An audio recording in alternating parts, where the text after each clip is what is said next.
mübarizə edərsə bir neçə nəfəri çıxardan mübarizə edərik. Sağ əllə bizim sağ əlimizin üzərindən tutulur. Bu zaman neyik? Əlimizi qırağa doğru çəkirik, açırıq bu forma.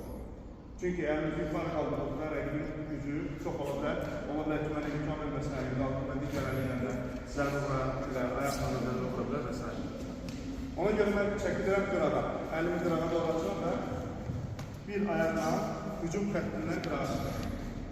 Və belə qırağa çıxdıqda artıq o hücum önəmlidir. İşte, burada mənası yoxdur. Çünki əzələ formasını komport vəziyyətdir və imkan vermirəm ki, o mənə qarşı əzələ etsin.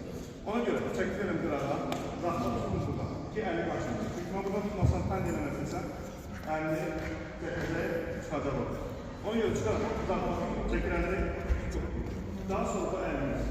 Bu formada sən bir anlamda belə yazarsan olmalıdır.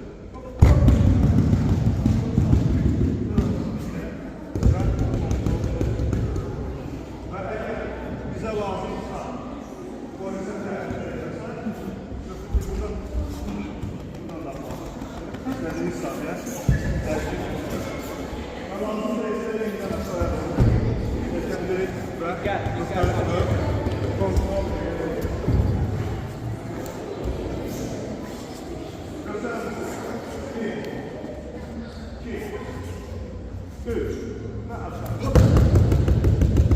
Yere ve sol.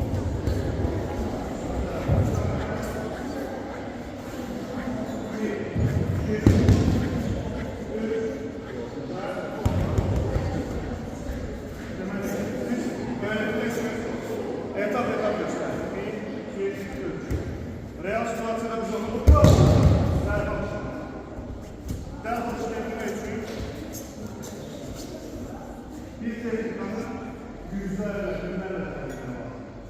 Bunun üzerinde lazımdır. Beyin. Yani tersi o beynin çabuk etmeye tahmin ediyor. Evet. Bırak kaldı. Bu tehlikanın size bir süreçte geçim alacağınızda arkadaşlar satmaktan çıkabilir ve yavaşça